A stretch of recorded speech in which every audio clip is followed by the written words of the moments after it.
మరి ఒక ఆదివారం దేవుని సన్నిధానంలో ఉండగలగడానికి దేవుడు మనకిచ్చిన ఈ శ్రేష్టమైన సమయాన్ని బట్టి దేవునికి వందనాలు చెల్లిస్తుంటున్నాం. దేవుడు మనలను, మన కుటుంబాలను దీవించి ఆయన సన్నిధిలో ఉండగలగటానికి దేవుడు మనకు సహాయం చేశాడు. దేవుడు మిమ్మలను, మీ కుటుంబాలను దీవించి వాక్యపు వెలుగులో మీ జీవితాలు సరి చేసుకోవడానికి దేవుడు కృప చూపును గాక. మత్తయి సువార్త 7వ అధ్యాయం. మత్తయి సువార్త 7వ అధ్యాయం. ఒకసారి నాతో పాటు ఈ వాక్యం, మీకు చాలా పరిచయమైన వాక్యం, నాతో పాటు ఈ వాక్యాన్ని బైబిల్ ఉన్న వారందరూ తెరిచి చదవలసిందిగా కోరుకుంటూ ఉన్నా. 8వ పేజీ, కొత్త నిబంధనలు. Very easy to take. మత్తయి సువార్త బైబిల్ తెరవండి, ఈ వాక్యము నాతో పాటు చదవండి. మత్తయి సువార్త 8వ అధ్యాయం. మత్తయి సువార్త 8వ అధ్యాయము 24వ వచనం. మత్తయి సువార్త 8వ వచనం, 8వ అధ్యాయము, 7వ అధ్యాయం, క్షమించండి, 7వ అధ్యాయము 24వ వచనం. అందరు చదువుతారా? కాబట్టి ఈ నా మాటలు విని వాటి చెప్పున చేయు ప్రతివాడును బండ మీద తన ఇల్లు కట్టుకొనిన బుద్ధిమంతుని పోలి ఉండును. 26వ వచనం. మరియు ఈ నా మాటలు విని వాటి చొప్పున చేయని ప్రతివాడు ఇసుక మీద తన ఇల్లు కట్టుకున్న బుద్ధిహీనుని పోలి ఉండును. వాక్యాన్ని మీరు జాగ్రత్తగా గమనించండి. 24వ అధ్యాయములో దైవజనుని మాటలు వినటానికి, దేవుని మాటలు వినటానికి ఆ వాడబడిన మాట, ఈ నా మాటలు కన్నా ముందు మాట్లాడిన మాట కాబట్టి, దేర్ఫోర్ కాబట్టి.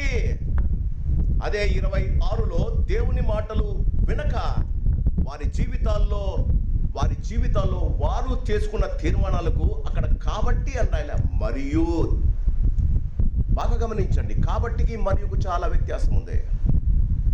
Because they wanted to listen, వారు వినడానికి ఇష్టపడ్డారు కనుక, దేర్ఫోర్ దే హావ్ డిసైడెడ్. మరియు వారు అప్పుడే డిసైడ్ చేసుకొని వచ్చారు. వారు మనసులో చాలా ఆలోచనలు పెట్టుకున్నారు. మరియు వారు వినడానికి ఇష్టపడలేదు. మరియు వారు సంఘములో ఆరాధనకు రావడానికి ఇష్టపడలేదు, అయినా వచ్చారు. మరియు ఇంకొక పని వారు చేస్తున్నారయ్యా అని వాక్యం ఉంటుంది. ఏంటి? వాక్యము వినటానికి ఇష్టపడగట. క్రీస్తునందు ప్రేమైన వాళ్ళరా, 1940 సంవత్సరంలో జర్మనీ దేశంలో ఒక మంచి వరల్డ్ వైడ్ ఒక సర్కస్ టీమ్ ఉండేదట. దాని ఆ సర్కస్ పేరు న్యూ గ్రాండ్ సర్కస్ అట. జర్మనీకి వెళ్ళిన ప్రతి వారు తప్పకుండా ఆ సర్కస్ ఒకటే స్థలంలో ఉంటుంది. ఆ సర్కస్ను వాళ్ళు తప్పకుండా ఆ సర్కస్ను చూసి వచ్చేవారట. ఆ సర్కస్లో పులులు చేసే విన్యాసాలు, క్రూరముగాలు చేసే విన్యాసాలు, ఏనుగులు ఆడే ఆటలు చూడడానికి చాలా మంది వెళ్ళేవారు. భయంకరమైన క్రూరముగాలు, మనుషుల కన్నా జంతువులు ఎక్కువ అందులో విన్యాసాలు చేసేవట. ఆ జరుగుతున్న ఆ యొక్క సర్కస్ను చూసేదానికి విదేశాల నుంచి వచ్చేవారట మనుషులు. కానీ 1941లో ఆ జర్మనీ దేశం ఒక జీవోని చేసిందట, గవర్నమెంట్ ఆర్డర్ని ఇష్యూ చేసిందట. ఒక ఆజ్ఞను వారు విడుదల చేశారు. క్రూరముగాలను మీరు టేమ్ చేసి, క్రూరముగాలతో ఇలా మీరు సర్కస్ విన్యాసాలు చేయకూడదు అని ఆ దేశంలో కొత్త చట్టము తెచ్చారు. కొంతమందికి ఆ సర్కస్ నచ్చలేదేమో ఆనాటి దేశస్థులకు, లేకపోతే ఆనాటి నాయకులకు. వారికి కొత్త చట్టము తెచ్చారు. ఆ కొత్త చట్టము తెచ్చి ఈ సర్కస్ను, ఈ క్రూరముగాలతో మీరు ఎలాంటి భయంకరమైన విన్యాసాలు చేయించకూడదు అని చెప్పారు. ఆ క్రూరముగాలలో ఒకడు నోరు తెరిపించి, ఆ సింహము నోరు తెరిచి ఆ నోటులో తన తలను పూర్తిగా పెట్టేస్తాడట. అది మొత్తం తినేసి తర్వాత బయటకు తెచ్చేదట. ఏనుగు తన తొండముతో వాడిని పట్టుకొని ఆ పైన తిప్పి మళ్ళీ తీసుకొని వచ్చి కింద పెట్టేదట. అలాంటి గొప్ప విన్యాసాలు చేసే సర్కస్సు మూతబడింది. ఆ సర్కస్కు ఎవరు రావడంలే. యజమానులు సుమారుగా ఈ 12-15 సంవత్సరాల నుంచి ఆ క్రూరముగాలకు, ఆ భయంకరమైన ఆ క్రూరముగాలకు చాలా విన్యాసాలు నేర్పించారు. They have been tamed to be very good in the circus. సర్కస్లో మంచి విన్యాసాలు చేయడానికి దాన్ని ట్రైనింగ్ చేశారు. కొన్ని రోజులు వారి దగ్గర ఉన్న డబ్బుతో ఆ క్రూరముగాలకు మాంసాలు వేయడం ప్రారంభించారు. వారు ప్రతిదినము ఏదో ఒక గొర్రెనో ఎద్దునో చంపి ఆ క్రూరముగాలకు మాంసాలు వేయాలి కదా, గడ్డి తిన్నది కదా పులి. ఆ సర్కస్లో 8 పులులు, 6 ఏనుగులు ఉండేవట. జరిగిన విషయం, వారు చాలా రోజులు సర్కస్ మూసేశారు. డబ్బులు రావడం లేదు. Financially the management was not able to meet all the expenditure. ఒకనాడు వారు తీర్మానము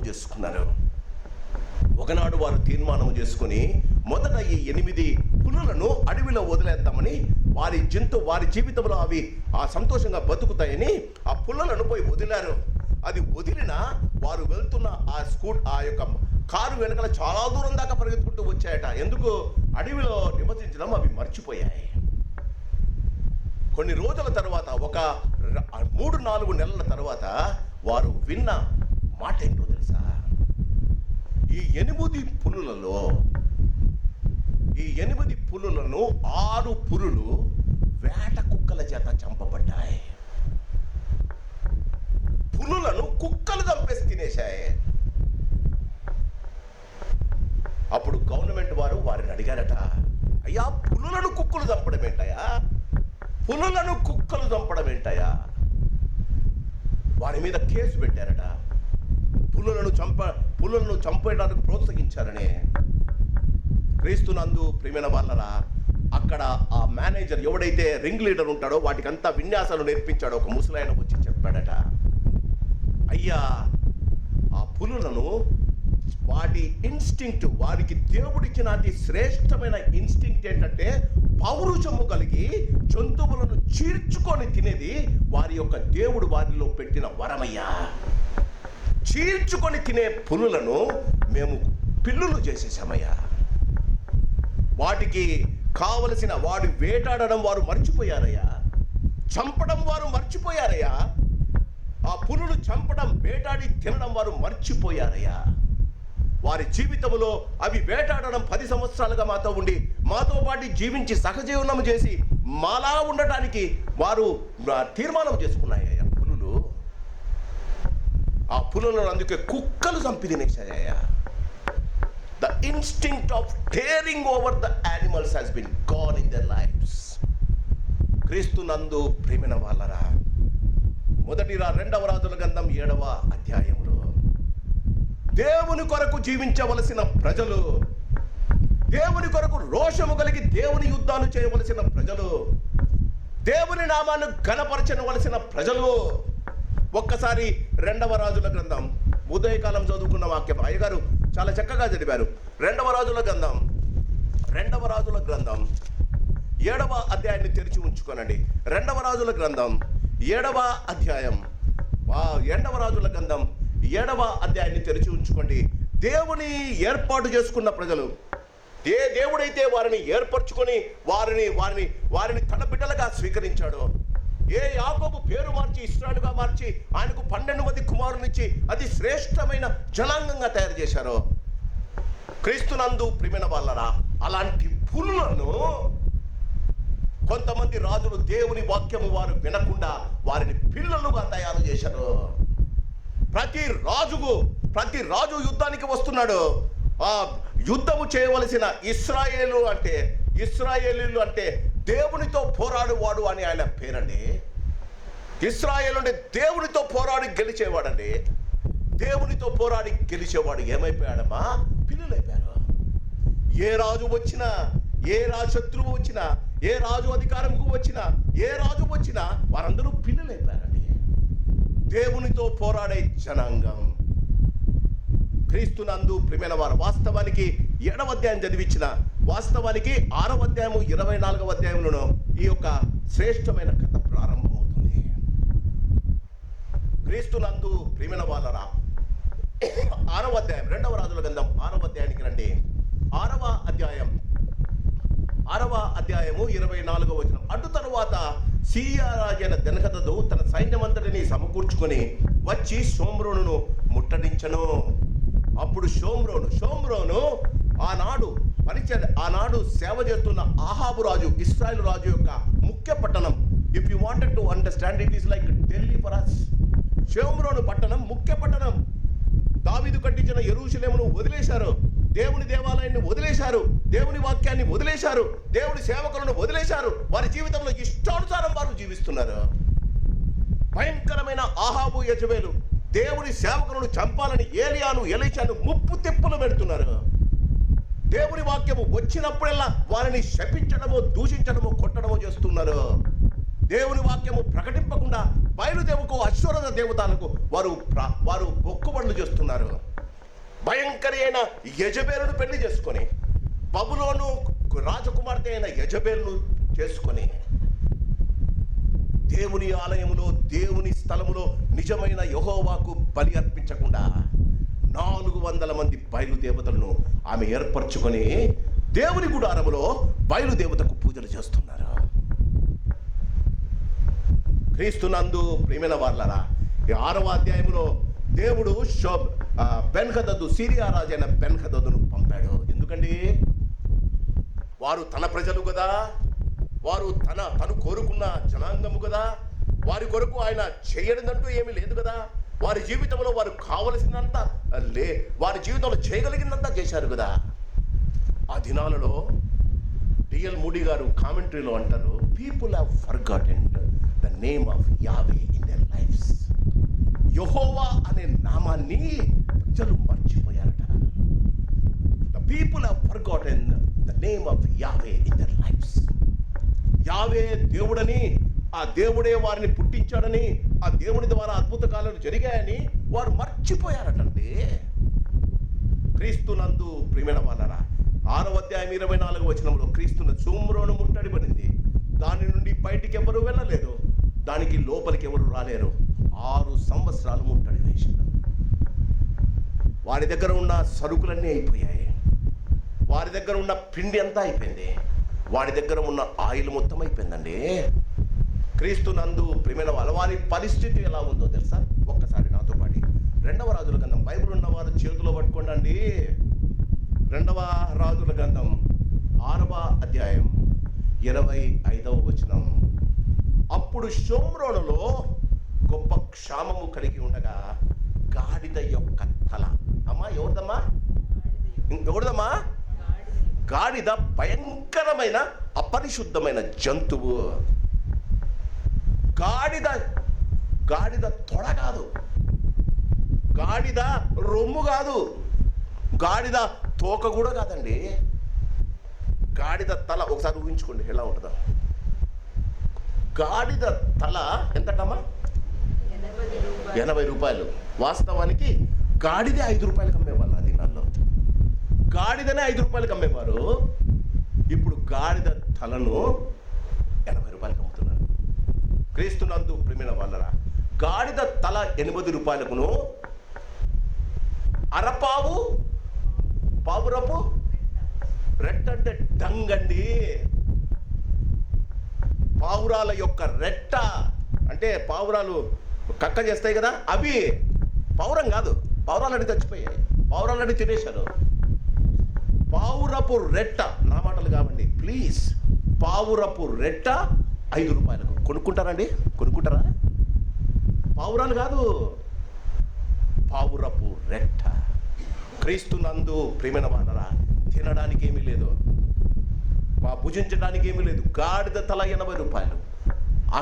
అపరిశుద్ధమైన జంతువు వారి జీవితాలు దొరికితే చాలని కొట్లాడుకుంటున్నారట. క్రీస్తునందు ప్రియమైన వాళ్ళరా, ఎంత భయంకరం అండి. అంత మాత్రమే కాదు, 6వ అధ్యాయము 26వ వచనం, 28వ వచనం. మీ విచారమునకు కారణమేమని రాజు అడగగా, ఈ స్త్రీ నన్ను చూచి నేటి ఆహారమునకు నీ బిడ్డను ఇమ్ము, రేపు మనము. అమ్మా, మీరు బైబిల్ చదువుతున్నారా? Are you reading your Bible? ఎప్పుడన్నా ఈ వాక్యము చదివారా? ఈరోజు నా బిడ్డను మనం వండుకొని తిందాం. నా మాటలు కాబట్టి, రేపు నీ బిడ్డను వండుకొని తిందాం. క్రీస్తునందు ప్రియమైన వాళ్ళరా, ఇది ఆనాటి పరిస్థితి. ఎందుకు వచ్చిందండి? వారికి అంత భయంకరమైన, దేవుడు వారిని హెచ్చించాడే, దేవుడు వారిని కోరుకున్నాడే, దేవుడు వారికి కనాను దేశం పాలు తేనెలు ప్రవేశించే దేశం అని చెప్పాడే. క్రీస్తునందు ప్రియమైన వాళ్ళ బాగా జాగ్రత్తగా వినాలి. దేవుడు తన జీవితంలో నిన్ను ప్రేమించడానికి ఆయన ఇష్టపడతాడు.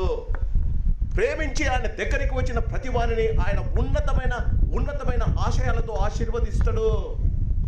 దేవుని కొరకు నీవు జీవించాలని నీవు తీర్మానం తీసుకున్న నీవు దేవునిని త్యజించి ఆయన వాక్యాన్ని నువ్వు వినక నీ జీవితంలో నీ యొక్క freedom, do it as you like, because it is your freedom. నీ జీవితంలో ఇష్టానుసారంగా జీవిస్తూ ఉండగా క్రీస్తునందు ప్రియమైన వాళ్ళరా నువ్వు అనొచ్చు, దేవుడు చెప్పాడా, దేవుడు వార్నింగ్ ఇచ్చాడా, దేవుడు ఇట్లా చేయడానికి ఎట్లా చేస్తాడబ్బా దేవుడు కదా, దేవుడు ఇట్లా ఎలాగండి చెప్పా పెట్టకుండా గాడిద తలను 20 రూపాయలకు పావురపు రెట్టను మేము కొనుక్కొని తినాలి, సూపు చేసుకొని తాగేవాళ్ళంట తెలుసా. పావురపు రెట్టను మీరు సూపు తాతారు కదా, కార్న్ సూప్ తాతారు కదా, వాళ్ళు పావురపు రెట్టతో సూప్ చేసుకొని తాగదామనుకున్నారట, అది కూడా దొరకలేదట. ఆలోచిస్తున్నారా? Those days are going to come. మీరు వినాలి నా మాట. ఈ దినాలు మళ్ళా రాబోతున్నాయి, గుర్తుంచుకోండి. ఆనాటి పరిస్థితి క్రీస్తునందు నువ్వు అనొచ్చు, దేవుడు చెప్పాడా? ఒక్కసారి నాతో పాటి మోషే రాకముందే చెప్పాడండి. ద్వితీయోపదేశకాండం 28వ అధ్యాయం. ద్వితీయోపదేశకాండము 28వ అధ్యాయం. ద్వితీయోపదేశకాండం 28వ అధ్యాయం. ద్వితీయోపదేశకాండము 28 తీశారా?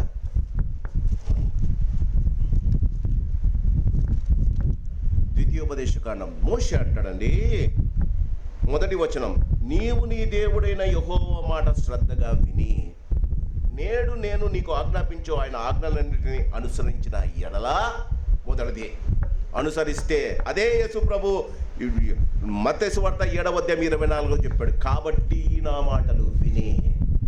మోషే ఎప్పుడో చెప్పాడండి, మోషే ఎప్పుడో చెప్పాడు ఏమని, ఈ నా మాటలు దేవుడు ఈ నా మాటలు శ్రద్ధగా నేను ఆజ్ఞాపించిన మాటలను విని. క్రీస్తునందు ప్రియమైన వాళ్ళరా 15వ వచనం, నేడు నేను నీకు ఆజ్ఞాపించు ఆయన సమస్తమైన ఆజ్ఞలను కట్టడలను నీవు అనుసరించి నడుచుకునేవలని దేవుడైన యెహోవా సెలవిచ్చిన మాట ఏమంటామా? వినినా కాదు, నాని, చాలా ఒకటే అర్థమమ్మా. నీ అంతే, అక్కడే దొరికిపోతుంది.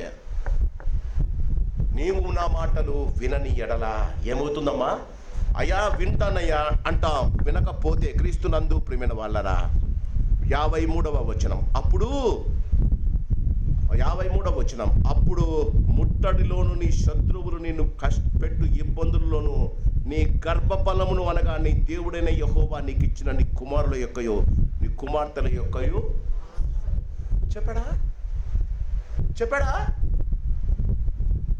ప్రతిసారి వాక్యము నీ దగ్గరికి వస్తుంది, ప్రతిసారి వాక్యము నిన్ను భయపెడుతుంది.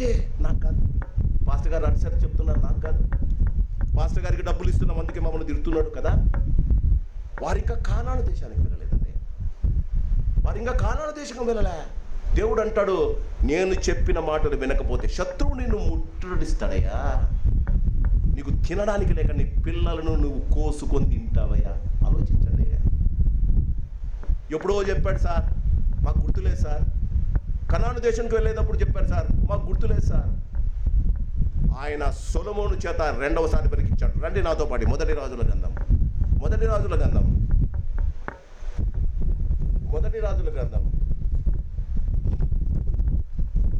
8వ అధ్యాయం, సారీ 2వ రాజుల గ్రంథం ఒక్క నిమిషం. మొదటి రాజులు దయచేసి క్షమించండి. మొదటి రాజుల గ్రంథం 8వ అధ్యాయం. మొదటి రాజుల గ్రంథం 8వ అధ్యాయం 8వ అధ్యాయం సారీ 8వ అధ్యాయము క్రీస్తునందు ప్రేమైన వాళ్ళని గమనించండి. 8వ అధ్యాయము 29వ వచనం, నీ దాసుడునని నేను చేయ ప్రార్థన దయతో అంగీకరించినట్లు నీ నామము అక్కడ ఉండునని ఏ స్థలమును గురించి నీవు సెలవిచ్చుతావో ఆ స్థలమైన ఈ మందిరము తట్టు నీ నేత్రములు రేయింపగలు తెలవబడి ఉండును కాక, మరియు నీ దాసుడైన నేనును నా జనులైన ఇష్టాలను ఈ స్థలము తట్టు తిరిగి ప్రార్థన చేయనప్పుడల్లా నీ నివాస స్థానమైన ఆకాశమందు నీవు విని మా విన్నపములను అంగీకరించుము, మమ్మలను క్షమించుము. క్రీస్తునందు ప్రియమైన వాళ్ళ 33వ వచనం, మరియు ఇశ్రాయేలుకు నీ జనులు నీకు విరోధముగా పాపము చేయుట చేత తమ శత్రువుల ఎదుట మెత్తబడినప్పుడు వారు నీ తట్టు తిరిగి నీ నామమును ఒప్పుకొని ఈ మందిరమందు నిన్ను గూర్చి ప్రార్థన విన్నపములు చేసినప్పుడెల్లా నీవు ఆకాశమందు విని ఇశ్రాయేలులను నీ జనులకు చేసిన పాపములను క్షమించి వారి పితరులు నీకు ఇచ్చిన దేశంలో నుండి వారిని తిరిగి రప్పించు. చెప్పారా? నీ శత్రువులు ముట్టడి చేస్తారు. The people are so reluctant to listen to word of God. చెప్పబడుతున్న వాక్యాన్ని వినగలిగిన చెవులు వారికి లేవండి. విన్నా నాకు కాదనుకున్న అహమండి. క్రీస్తునందు ప్రేమైన వాళ్ళరా, దేవుడు ప్రజలను హెచ్చరించాడు. ఈ సంఘ వేదిక నుండి నేను చాలాసార్లు దేవుని వాక్యం ద్వారా మిమ్మల్ని హెచ్చరించాను. చాలాసార్లు మీతో సూటిగా మాట్లాడి మీరు బాగుపడాలని, మీ జీవితాల్లో గాడిద రెట్ట 80 గాడిద తల 80 రూపాయలకు మీరు కొనకూడదని, మీరు తాగుతున్న క్రీస్తునందు నన్ను క్షమించండి, మీరు తాగుతున్న చికెన్ సూప్ కంటిన్యూ కావాలని, అది పావురపు రెట్టగా మార్చబడకూడదని నేను మిమ్మల్ని కోరుతూనే ఉన్నా. క్రీస్తునందు ప్రేమైన వాళ్ళరా, దేవుడు వింటే ఇలా చేస్తారా? దేవుడు వింటే ఇలా చేస్తారా?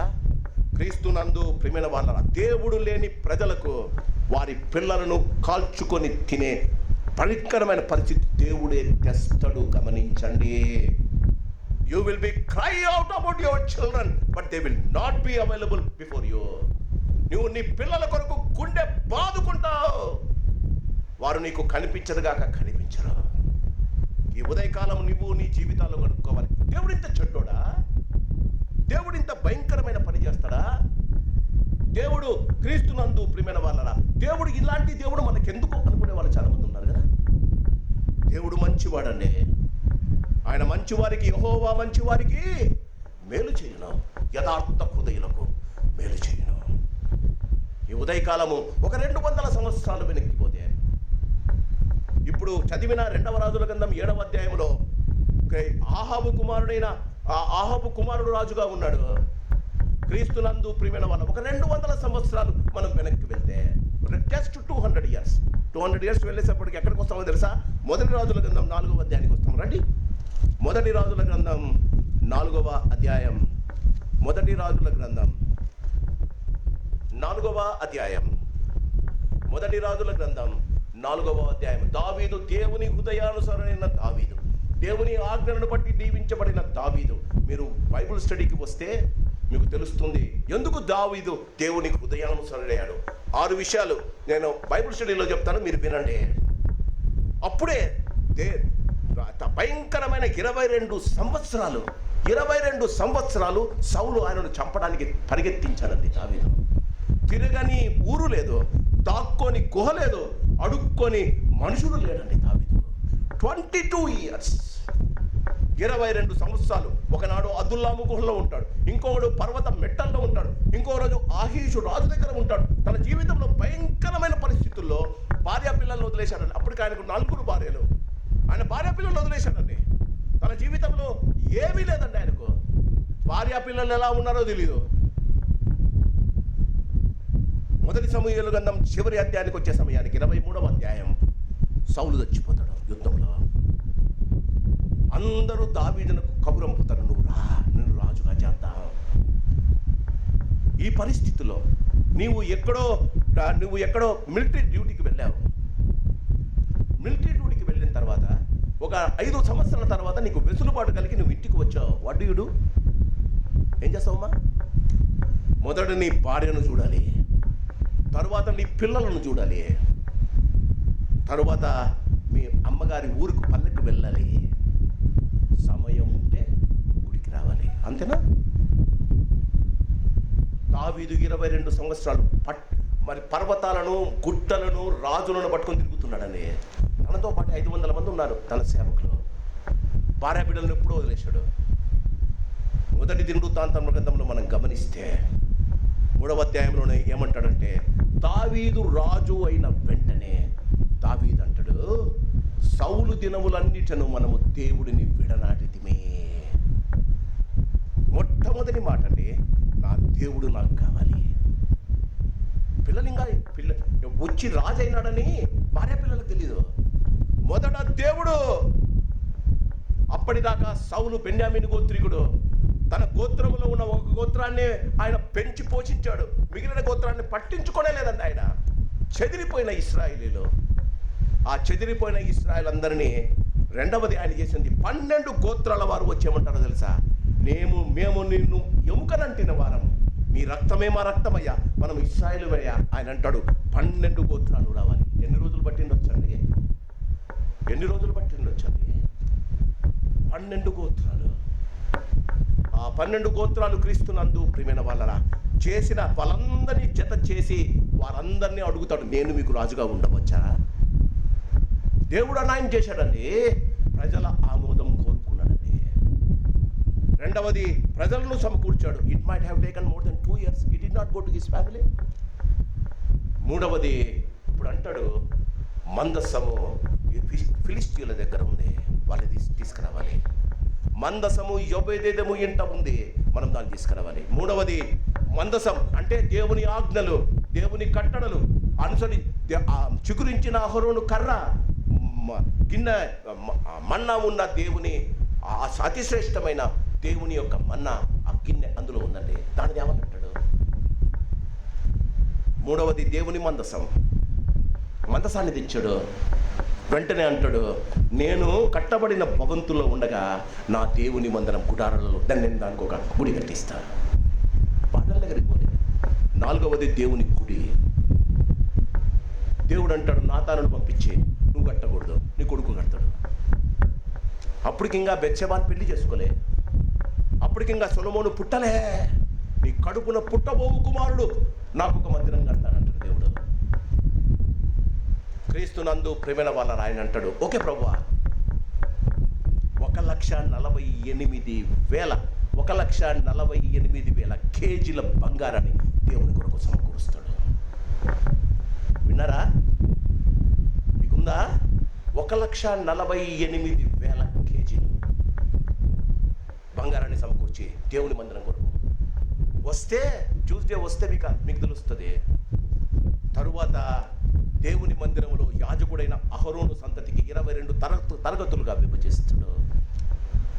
అంటే దేవుని మందిరంలో ఇంకా మందిరం కట్టలే. మందిరంలో ఎవడు చేయాలి? ఇది ఎక్కడ దాకా వచ్చిందో తెలుసా? ఎలిజబెత్ భర్త అయిన జకర్యా, యోహాను తండ్రి 22వ అబియా తరగతి 22, లూకా 2లో ఉంది చూడండి. అబియా తరగతి 22వ తరగతి 22 తరగతులు చేశాడు అహరోను సంతానాన్ని. దాని తర్వాత కోరహును హేమానును యదూతును క్వైర్ చేసి క్వైర్ను 4,000 మంది క్వైర్లో పాడేవాళ్ళను సెలెక్ట్ చేస్తాడు. దాని తరువాత ఆయన తన కుటుంబానికి వెళ్తాడు. మనం దేవునికి హృదయానుసారుడు కావాలి కదా. దేవుడు నాకు సమీపంగా ఉండాలి కదా. దేవుడు మాట్లాడితేనే నా మాట విని పరిగెత్తుకుంటూ వచ్చి తప్పిపోయిన కుమారునిగా ఉగిలించుకున్నట్టుగా ఉగిలించుకోవాలి కదా. మనమంతా కదా, మనమంతా నేను, నా కుటుంబం, నేనే, అంతేనా? ఎక్కడేసిన గొంగలి అక్కడే ఉంది. ఒకసారి దేవుని కళ్ళతో చూడండి. మీరు కట్టించుకున్న భవంతులు, మీరు కూర్చుకున్న ధనం, మీ పిల్లల యొక్క శ్రేష్టమైన ఆశీర్వాదం ఎలా ఉందో చినిగిపోయిన సంచిలో వేసిన దానిలాగా ఉందట. క్రీస్తునందు ప్రియమైన వాళ్ళరా, గడ్డి ఎండును, దాని పువ్వు వాడును, కానీ దేవుని వాక్యము నిరంతరము నిలుచును. ఈ ఉదయకాలం క్రీస్తునందు ప్రియమైన వాళ్ళరా, దైవజనుడు 3వ అధ్యాయం 2వ అధ్యాయం మొదటి రాజుల గ్రంథం 3వ అధ్యాయము అప్పుడే సొలొమోను మందిరం కట్టాడు. ప్రజలకు దేవుని వాక్యం ప్రతిరోజు వినిపిస్తుంది. మనకు అర్థం కావాలి అంటే హిందూ గుడులలో ప్రతిరోజు ఉదయకాలమే లేచి ఆ పూజారి గారు ఏం చేస్తారు?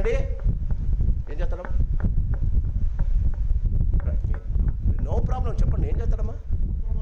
అది కథ సార్ తెలుసు. ప్రతిరోజు నువ్వు ముఖం కడుక్కునేటప్పుడు అదే వినిపిస్తుంది. మన గుళ్ళలో ఎందుకు వినిపించలేదండి? మన దేవుడు ఎప్పుడో చచ్చిపోయిండు కదా.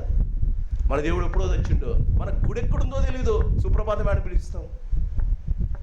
క్రైస్తవులు సుప్రభాతం వినిపించాలని దైవ సేవకుడు ఒక యేసు ప్రభు చరిత్రం ఒకటి రాశాడు తెలుసా? అదే ఎగ్జాక్ట్లీ సుప్రభాతం మాలో ఉంటుంది. మన సంఘంలో ఎప్పుడన్నా విన్నామా? ఒక్కడైనా అనుకున్నాడా దేవుని సంఘాల్లో మార్నింగ్ 7 గంటలకు వెళ్ళి గట్టిగా పాటలు పెట్టాలండి దేవుని పాట అనుకున్నారా? లేసేదే 8కి అయితే పాస్టర్ గారు 6కి ఎలా అంటారా? గాడిద తల 80 రూపాయలు. క్రీస్తునందు ప్రియమైన వారా, సొలొమోను సమయంలో ప్రతిరోజు యాజకులు వచ్చి ఉదయకాలం 5 గంటలకు ద్వారములు తెలిసి దేవుని వాక్యం చదివేవారు. తండోపతండాలుగా వచ్చి దేవుని వాక్యాన్ని వినడానికి ఇష్టపడతారు. మన సంఘం మీరు వినాలి, because I'm not going to stay here. నేను ఉండడం లేదు, చెప్పబోతున్నా. మీరు వినాలి, వినేవారి దగ్గరికి వెళ్తున్నా నేను. మీరు వినాలి, దేవుని వాక్యము మీరు వినాలి.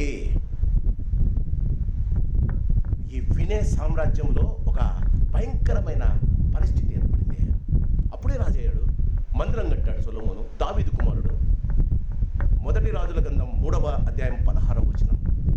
వేశ్యలైన మొదటి రాజు గ్రంథం 3వ అధ్యాయము 16వ వచనం. తరువాత వేశ్యలైన 2 స్త్రీలు రాజునొద్దకు వచ్చి అతని ముందర నిలిచిరి. అక్కడ 2 వచ్చారు. అక్కడ ఏం చేసిందండి? 2వ రాజుల గ్రంథం 6వ అధ్యాయంలో 26వ వచనంలో ఏం జరిగిందండి? 2 స్త్రీలు వచ్చారు. వాళ్ళు ఏమన్నారమ్మా? నిన్నటి దినం నా కొడుకును చంపి కూర చేసుకుని తిన్నాం, ఈరోజు ఆమె కొడుకును చంపి కూర చేసుకుని తినాలి, ఆమె ఇవ్వడంలో దాపెట్టింది అనేది ఫిర్యాదు. తల్లి కడుపున పుట్టిన తల్లి తన కుమారుని చంపి తినడానికి ఇష్టపడింది. ఎందుకు? అక్కడ దేవుడు లేడు, దేవుని వాక్యము లేదు. ఇక్కడ దేవుడు ఉన్నాడు, దేవుని మందిరం ఉంది, దేవుని వాక్యం ఉన్నాడు, దేవుడు ఏర్పరచుకున్న దేవుని సేవకుడైన సొలొమోను ఉన్నాడు. ఇక్కడికి 2 మంది స్త్రీలు వచ్చారు.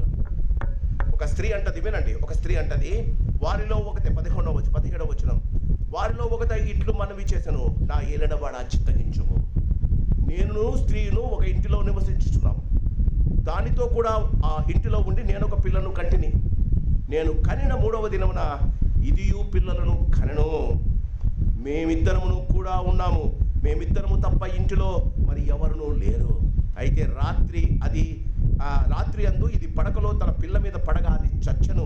కాబట్టి మధ్యరాత్రి ఇది లేచి నీ దాసి అయిన నేను నిద్రించుచుండగా వచ్చి నా ప్రక్కలో నుండి నా బిడ్డను తీసుకొని తన కౌగుటిలో పెట్టుకొని చచ్చిన తన పిల్లను నా కౌగుటిలో ఉంచెను. అర్థమవుతుందా? ఉంచెను. ఉదయమున నేను లేచి నా పిల్లకు పాలియ చూడగా అది చచ్చినదాయను. తరువాత ఉదయమున నేను పిల్లను నిదానించి చూసినప్పుడు వాడు నా కడుపున పుట్టినవాడు కాడని నేను తెలుసుకుంటుని. అంతలో 2వ స్త్రీ అది కాదు, బ్రతికి ఉన్నది నా బిడ్డ, చచ్చినది దాని బిడ్డ అని చెప్పగా, కాదు, చచ్చినదే నీ బిడ్డ, బ్రతికి ఉన్నది నా బిడ్డ అనను. ఈ ప్రకారముగా వారు రాజు సముఖమందు మనవి చేయగా, రాజు బ్రతికి ఉన్నది నా బిడ్డ అని ఒకటియు, చచ్చినది నీ బిడ్డని ఒకటియు, 2వది అలాగూ కాదు, చచ్చినది నీ బిడ్డ, బ్రతికి ఉన్నది నా బిడ్డ అని చెప్పుచున్నది కనుక కత్తి తెమ్మని ఆజ్ఞ ఇచ్చను. వారు ఒక కత్తి రాజసన్నిధికి తేగా రాజు 2 భాగములుగా బ్రతికి ఉండు బిడ్డను చేసి సగము దీనికిని సగము దానికిని చెరి సగము ఇవ్వవలసిన ఆజ్ఞ ఇచ్చను. అంతటా జాగ్రత్తగా వినాలి. బ్రతికి ఉన్న బిడ్డ యొక్క తల్లి తన బిడ్డ విషయమై పేగులు తగులుకొని పోయినదే రాజునొద్ద నా ఏలినవాడ బిడ్డను ఎంత మాత్రము చంపక దానికే ఇప్పించమని మనవి చేయగా, ఆ 2వ స్త్రీ అది నాకైనను దానికైనను కాకుండా చెరిసగము చేయమనను. అందుకు రాజు బ్రతికిన బిడ్డ ఏమాత్రము చంపక మొదటి దానికి దాని తల్లి ఇదే అని చెప్పి తీర్పు తీర్చను. క్రీస్తునందు ప్రేమైన వాళ్ళని గమనించాను. ఒక తల్లి తన కుమారుడు చంపబోతుండగా ఆ తల్లి పేగులు తగులుకొని తనతో లేకుండా తన కొడుకు బతకాలని కోరుకుందట. ఎందుకంటారండి? ఆ సమయంలో వారి మధ్య దేవుని వాక్యం నివసిస్తుంది.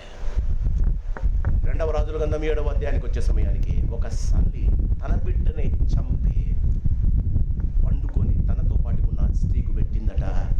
ఎందుకండి? అక్కడ దేవుడైనను దేవుని వాక్యమైనను నివసించడం లేదు. క్రీస్తునందు ప్రేమైన వాళ్ళరా గమనించండి.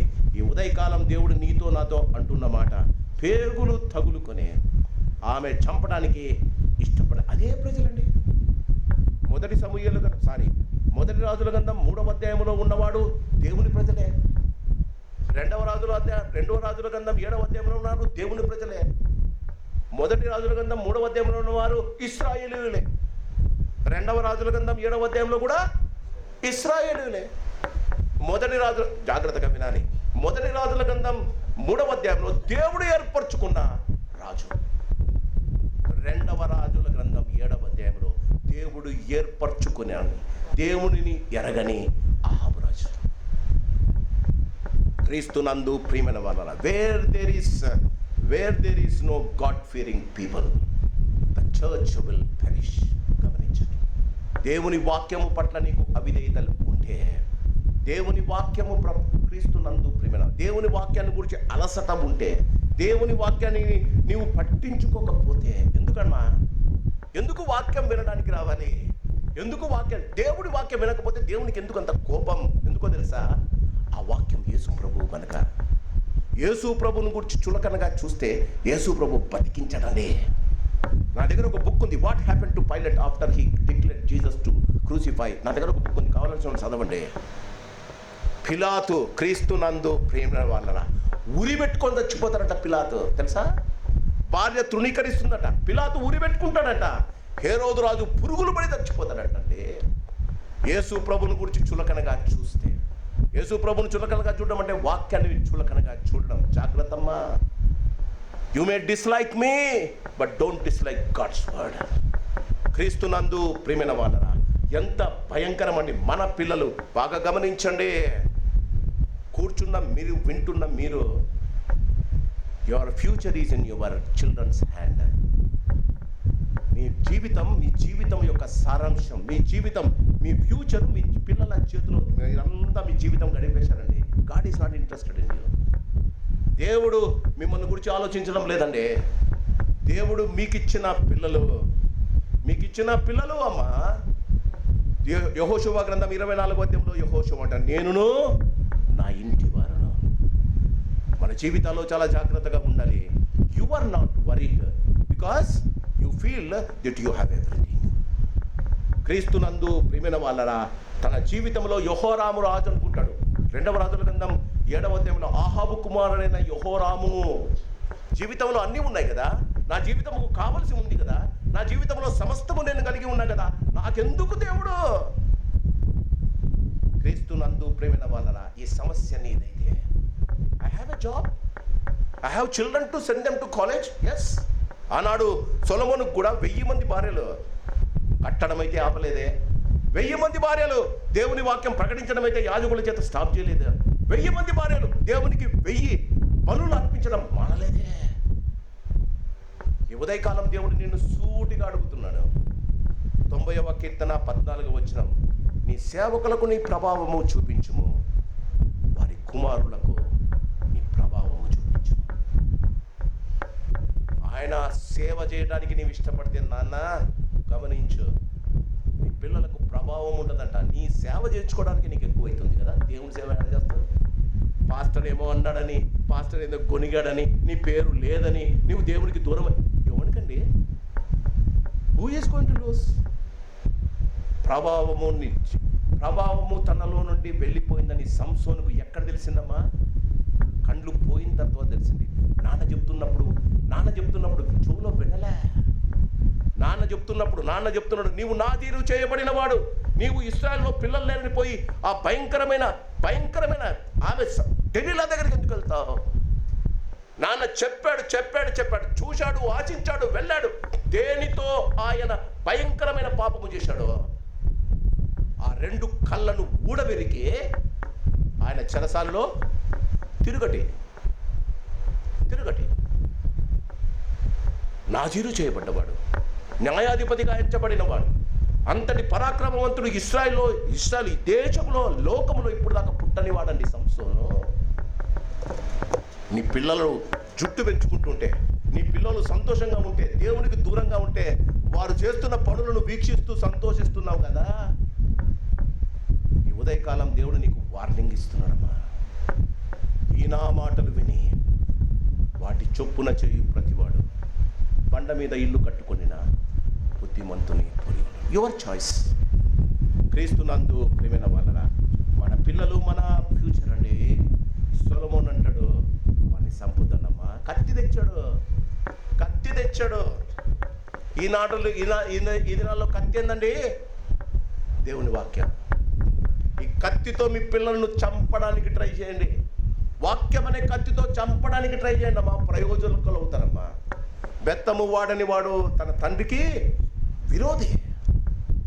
ఏం పాస్టర్ గారు బెత్తంతో కొట్టమంటాడా? ఆయన అంటున్నది ఆ బెత్తం కాదు, ఈ బెత్తంతో. నీకు వస్తే కదా, నువ్వు వింటే కదా పిల్లలకు చెప్పేదవునా? ఈ ఉదయకాలం క్రీస్తునందు ప్రియమైన వాళ్ళరా, ఇది ఆనాటి పరిస్థితి.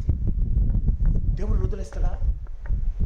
మనుషులను వండుకొని తింటున్నారు, మనుషులను వండుకొని తింటున్నారండి. చూడండి, ఇంత భయంకరమైన పరిస్థితుల్లో దేవుడు ఒకసారి మోసే ద్వారా చెప్పించాడు. ఒక 200 సంవత్సరాల క్రితం సొలొమోనుతో చెప్పించాడు. మనుషులు దురద చెవులు గలవారు, దేవుని వాక్యం వినడానికి ఇష్టపడరు. ఇంత భయంకరమైన పరిస్థితుల్లో ఆమె స్త్రీ వచ్చి చెప్పినప్పుడు ఒకసారి 2వ రాజుల గ్రంథం ఒకసారి నాతో పడండి. రాజు ఏమనాలండి? మొదటి రాజుల గ్రంథం 4వ అధ్యాయంలో సొలొమోను ఏమన్నాడు? నీ శత్రువుని నిన్ను చుట్టుపట్టి నువ్వు భయంకరంగా ఉంటే నిన్ను నీవు తగ్గించుకొని. కాబట్టి క్రీస్తునందు ప్రియమైన వాళ్ళరా, మన జీవితాల్లో గమనించండి, మన జీవితాల్లో ఎప్పుడు మనం ఏమంటాడు? మొదటి రాజుల గ్రంథం చూడాల్సిన పనిలే. 3-4 అధ్యాయంలో సొలొమోను ఏమంటాడు? మీరు మిమ్మల్ని తగ్గించుకొని మీ చెడు మార్గములను విడిచి మీ దేవుని సన్నిధానానికి వచ్చి ప్రార్థన చేస్తే పరిస్థితులను నేను బాగు చేస్తా. శాపము ఉంది, విముక్తి ఉందండి. రాజు దగ్గరకు వచ్చి శాపము వల్ల వచ్చిన భయంకరమైన పాపాన్ని గురించి స్త్రీ చెప్తే రాజేమంటాడు? ఒకసారి చూడండి, మొదటి రాజుల గ్రంథం 6వ అధ్యాయం. మొదటి రాజుల గ్రంథం 6వ అధ్యాయం, 2వ రాజుల గ్రంథం, క్షమించండి, 2వ రాజుల గ్రంథం 6వ అధ్యాయము 27వ వచనం. యెహోవా నీకు సహాయము చేయనిది. యెహోవా అనేవాడు ఒకడు ఉన్నాడని యెహోరాముకు తెలుసు. ఇక్కడ ఉన్న వాళ్ళకందరికీ యేసుప్రభు అంటే తెలియదంటే నేను బాగా తెలుసు. కూర్చున్న వారికంటే మీకు అర్థం కాకపోయినా యేసుప్రభుని గురించి 13 సంవత్సరాలుగా మీకు చెప్తూనే ఉన్నా. యెహోవా నీకు సహాయం. ఆయనకొద్దు సహాయం, నాకొద్దు సహాయం. ఏమంటున్నాడు స్త్రీతో? యెహోవా అమ్మా ఏమన్నాడమ్మా? ఆయనకొద్దా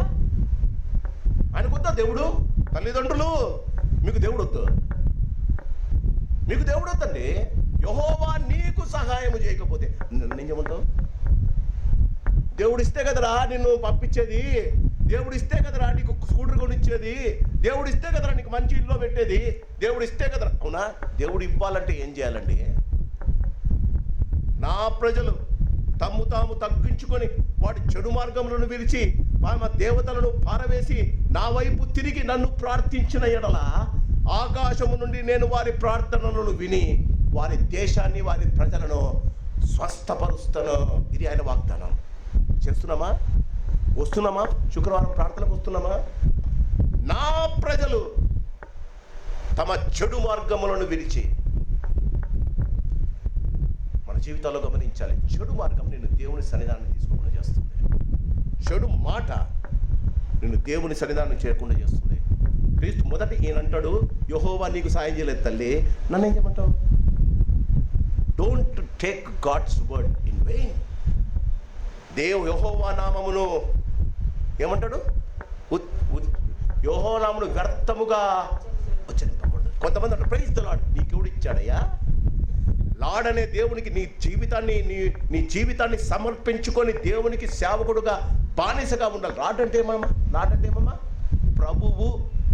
ప్రభువు అంటే సమస్తానికి అధికారి. నా సంఘంలో కనిపించిన వాడందరూ ప్రైజ్ ది లార్డ్ అంటాడు, కానీ వాడే లార్డ్, దేవుడు లేడు. క్షమించండి నేను ఈ మాట అంటున్నాను. దానికి జీసస్ ఈజ్ యువర్ లార్డ్. యేసు నీకు ప్రభువా? లేకపోతే యేసును కూడా నువ్వు బానిసం చేసేసుకున్నావా? ఈ ఉదయకాలం చూడండి, మొదటి మాట అంటాడు, యెహోవా నీకు సహాయము చేయనిది. రాజు అనవలసిన మాట అండి. ఆ దినాలలో రాజైన ప్రతివానికి సేవకులు వచ్చి పెంటట్యూట్స్ ఇస్తారు, 5 కాండాలు ఇస్తారు. ఆదికాండం, నిర్గమకాండం, లేవీకాండం, సంఖ్యాకాండం, ద్వితీయోపదేశ కాండము ఆయన చేతిలో పెడతారు. లేని వాళ్ళు దాన్ని రాయించుకుంటారు, యాజకులు శాస్త్రుల చేత రాయించుకొని ప్రతిరోజు దాన్ని చదువుతారు. ఈయనకు ద్వితీయోపదేశకాండం 28 దొరకలేదా? ద్వితీయోపదేశకాండంలో మోసే చేసిన వార్నింగ్ ఈయన వినలేదా? ఏమైందండి? చదవడానికి ఇష్టం లేదు. ఇష్టం ఉన్న వారికి కష్టం అనిపిదంటండి. చదవడానికి ఇష్టం లేదండి. తన చేతిలో, తన ఇంటిలో ద్వితీయోపదేశకాండం ఉంది. 28వ అధ్యాయం 33వ వచనంలో ఏముందో ఆయనకు తెలుసండి. నీ పిల్లలను నువ్వు తింటావని దేవుడి శాపం ఉందిరా. దేవుడా, నేను దేవుని దగ్గర అనుకోలేదండి. యెహోవా సహాయం చేయడు, నేనేం చేయలేను పో. అవునా? అంత మాత్రమే కాదు, ఇంకా గమనించండి 31వ వచనం. తరువాత రాజు షాపాతు కుమారుడైన ఎలీషా యొక్క తల ఈ దినమున అతని పైన నిలిచిన ఎడల దేవుడు నాకు గొప్ప అపాయము. ఈరోజు నన్ను మీరు భరించాలి. ఇంకొక అర్ధగంట చెప్తాను నేను వాక్యం, because this is going to be the one of my best message. మీరు వినాలి. దేవుడు నన్ను ఒత్తిడి చేస్తున్నాడు. Because I'm leaving on 21st Canada. నేను మళ్ళీ తిరిగి రాను. మీరు గమనించాలి. క్రీస్తునందు ప్రియమైన వాళ్ళరా, తరువాత రాజు షాపాతు కుమారుడైన ఎలీషా యొక్క తల ఈ దినమున అతని పైన నిలిచిన ఎడల దేవుడు నాకు గొప్ప అపాయము. ఎలీషా ఏం చేశాడండి? ఎలీషా ఏం చేశాడమ్మా?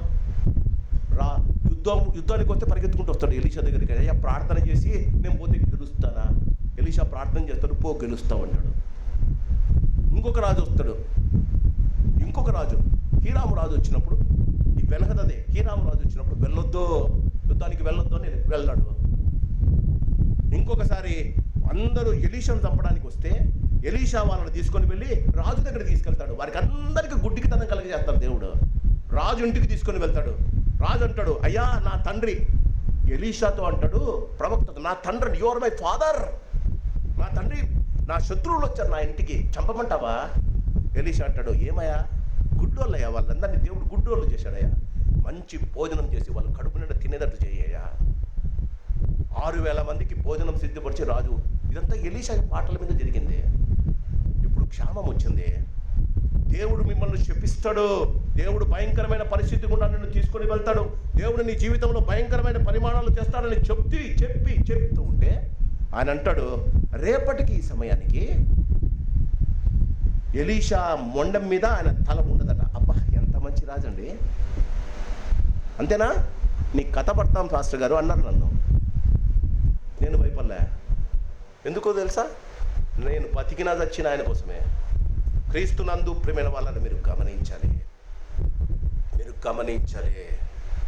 ఈ ఉదయకాలం మీరు గమనించాలి, నన్ను భరించాలి. ఎందుకంటే సూపు తినే మీరు పావురపు రెట్ట తినకూడదమ్మా. ఈ ఉదయకాలం నీ జీవితంలో దేవుడు మాట్లాడుతున్నాడు. చివరిగా 7వ అధ్యాయానికి వద్దాం. చదివిన భాగానికి ఇప్పుడు వస్తున్నాను. 7వ అధ్యాయం క్రీస్తునందు 3 విషయాలు. దేవుని సేవకుని మాట, మంత్రి అపహాస్యం, కుష్ఠరోగుల ఆలోచన. 3 విషయాలు. దేవుని మాట. నీ దేవుడు నిన్ను వదిలేస్తాడా? నువ్వు ఆయన్ని వదిలినా ఆయన నీకు ఒక వాగ్దానం చేశాడు. దేవుని మాటలు ఎన్నో ఉన్నాయండి. నిన్ను విడవను, నిన్ను విడవాయను. జలముల్లో నువ్వు పడి వెళ్తుండగా అవి నీ మీదికి పొర్లిపారవు. నీ కుడి పక్కన 1000 మంది పడి నీ ప్రక్కన 1000 మంది పడినా నీ కుడి పక్కన అపాయమును ఎందుకు రాదు. ఆయన దూతలకు ఆజ్ఞాపించాడు నా శత్రువు నా దగ్గరికి రాకుండా చేయడానికి. ఆయన నన్ను గణపరచడానికి ఇష్టపడుతున్నాడు. దేవుడు ఇచ్చిన వాగ్దానాలు నీకున్నాయి. ఇంత భయంకరమైన పరిస్థితుల్లో రాజు ఈ ప్రవక్త తల తీయాలని ప్లాన్ చేశాడండి. ప్రవక్త ఏం చేయాలమ్మా? ఏం చేయాలి తల్లి? నా మాదిరి కెనడాకు పరిగెత్తిపోవాలి, అంతేనా? రాజు ఇంటికి వచ్చాడు ప్రవక్త. రాజు ఇంటికి వచ్చి ఏం చెప్తాడో తెలుసా? రేపటికి బాగా గమనించండి. ఎలీషా రాజుతో ఇట్లను, యెహోవా మాట ఆలకించుము. యెహోవా సెలవిచ్చినది ఏమనగా, రేపు ఈ వేళకు షోమ్రోను ద్వారమందు రూపాయి 1కి 1 మానిక సన్నని పిండియు, రూపాయి 1కి 2 మానికల యవలును అమ్మబడిన. మానికలు అంటే 10 కేజీలు. అక్కడేమో 6వ అధ్యాయంలో 1 గాడిద తల 80 రూపాయలు. దేవుని సేవకుడు చెప్తున్న ప్రవచనం ఏంటంటే, రేపు ఈయనేమంటాడు, రాజేమంటాడు, రేపటికి నీ తల తీసేస్తా. ప్రవక్త అంటాడు, రాజా నా తలకత దేవుడు ఎరుగు, రేపు ఈ సమయానికి నా దేవుడు నీకు ఏమని చెప్పాడంటే, రేపు ఈ షోమ్రోను ద్వారమున ₹1 మానిక సన్నని పిండియు ₹1 2 మానికల యవలు. ఎంత? రూపాయికండి, ₹80 కాదు. దేవుని మాటలు నమ్మదగినవి. దేవుని మాటలు క్రీస్తునందు ప్రియమైన వాళ్ళరా మన జీవితాలలో ఒప్పుకోదగినవి. దేవుని మాటలు క్రీస్తునందు ప్రియమైన వాళ్ళరా ప్రవక్తన మాట వినడానికి ఎవరు ఇష్టపడలే. మన జీవితాల్లో వారు సరి చేసుకోకపోయినా, వారు దేవుని మాటకు అవిధేయత చూపిన, దేవుడు వారి జీవితంలో లేడని వారు నిర్ణయించుకున్న, బయలుదేవతకు దేవుని స్థలంలో బయలుదేవతని బట్టి వారు పూజిస్తూ ఉన్నా, దేవుడు వారిని విడవలేదండి. ఎందుకో తెలుసా? ఆయన అబ్రాహాముకు ప్రామిస్ చేశాడు. ఇప్పుడు దేవుడు వదిలేస్తే రేపు యేసయ్య మరియమ్మ యోసేపులకు జన్మించడండి. నీ కడుపున పట్టిన నీ కుమారుడు క్రీస్తునందు ప్రియమైన వాళ్ళ దేవుడు దావీదుకు చేసిన వాగ్దానం, నిరంతరము రాజై ఉంటాడు. ఆయన యేసయ్య ఉండాలి, ఆయన ఇమ్మానుయేలు దేవుడుగా మనతో పాటు ఉండాలి. అందుకే దేవుడు నిన్ను నన్ను కాపాడుతూ ఉన్నాడు. ఈ దినం నువ్వు బతికి ఉన్నావంటే, పట్టగడుతున్నావంటే ఎవరో తెలుసా? కారణం ఆ ఇమ్మాను దేవుడైన యేసు ప్రభు మాత్రమే. నేను చేస్తున్న భయంకరమైన పనులలో, నీవు చేస్తున్న భయంకరమైన పాపాలకు ఎప్పుడో నువ్వు వచ్చి నరకానికి వెళ్ళవలసి ఉండే, కానీ తండ్రి కుడిపార్శ్వంలో ఉండి ఆయన నీ కొరకు విజ్ఞాపన చేస్తున్నాడు. ఈ ఉదయకాలం మారదలుచుకున్నావా? దేవుని మాట క్రీస్తునందు, దేవుని మాట ప్రవక్తని నోట ఎలా పెట్టాడో గమనించండి. రేపటికి సమయానికి క్రీస్తునందు ప్రియమైన వాళ్ళరా నీతిమంతుడు ఆయన గనుక ఆయన తన ప్రజలకు తన వాగ్దానాలను నెరవేరుస్తాడు. యిర్మీయా గ్రంథం 32వ అధ్యాయంలో నాకు చాలా ఇష్టమైన మాట, చూడాల్సిన పనిలే. నేను యెహోవాను, సర్వ శరీరులకు దేవుడను, నాకు అసాధ్యమైనది ఏదైనా కదా. I am a guy who cannot do anything in my life. I'll confess. నా జీవితంలో నేను ఏమీ చేయలేనండి. నా జీవితంలో నేను పనికి మాలిన వాడినండి. కానీ సమస్తము నేను యెహోవా, ఆయన అంటాడు సర్వ శరీరులకు దేవుడు. నాకు కూడా దేవుడు అండి ఆయన. Is my God. ఆ దేవుడు సమస్తం చేయగలుగుతాడండి. ఏడ్చా ఈ సంఘం కొరకు, ప్రాధేయపడ్డ దేవుని దగ్గర. God said nothing doing. You are not supposed to guard them anymore. దేవుడు చెప్పేశాడు నాకు. క్రీస్తునందు ప్రేమైన వాళ్ళని గమనించండి. ప్రవక్త నోట దేవుని మాట ఏమంట? వింటావా? దేవుని మాట వింటావా? దేవుని కొరకు జీవించడానికి ఇష్టపడతావా? దేవుని మాట కొరకు నీవు నీ జీవితాన్ని అర్పించుకుంటావా? నీవు పరలోకంలో నాతో పాటు ఉండకపోతే what is the use of staying with you for 13 years? 13 సంవత్సరాలు అవమానానికి ఓర్చి మీ కొరకు సేవ చేయడానికి నువ్వు పరలోకానికి రాకపోతే నాతో పాటు ఎలాగమ్మా చెప్పు. ఈ ఉదయకాలం నిన్ను పరీక్షించుకోవాలి. దేవుడు అంటాడు, నేను యోహాను సువార్త 14వ అధ్యాయంలో నేను నీకు స్థలము సిద్ధపరచా, వెళ్ళొచ్చు. మై లిల్లీ ఈస్ దేర్ అండి. I want to go very fast. My lily is there. నేను నీకు స్థలము సిద్ధపరచవలచున్నాను. నేనుండు స్థలములో మీరు నువ్వు ఉండులాగునా. గ్యారంటీ. నమ్ముతున్నావా? నమ్మితే ఇలా బతుకుతావా?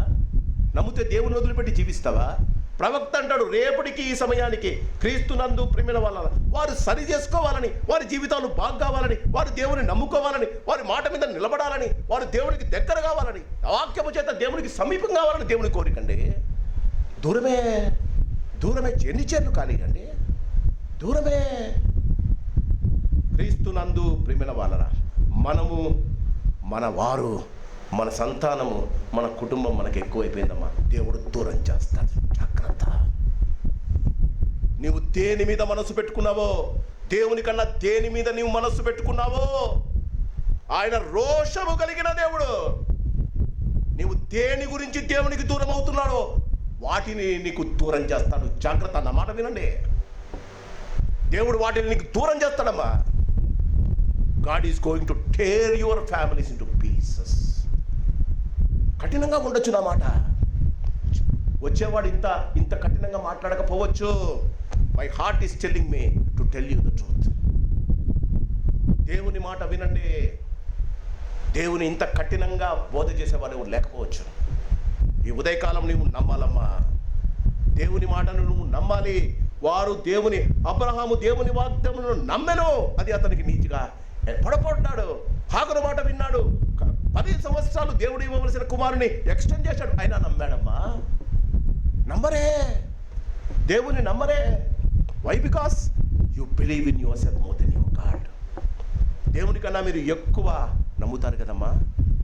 క్రీస్తునందు ప్రియమైన వాళ్ళరా, దావీదు పరిగెత్తుతున్నాడు. పరిగెత్తి మీకు చెప్పాలి, 61, 62, 63, 64 కీర్తన, 4 కీర్తనలు, 61, 62, 63, 64 ఇంటికి వెళ్ళిన తర్వాత చదవండి. పరిగెత్తుతున్న దావీదు నోట నుండి వచ్చిన కీర్తనలు,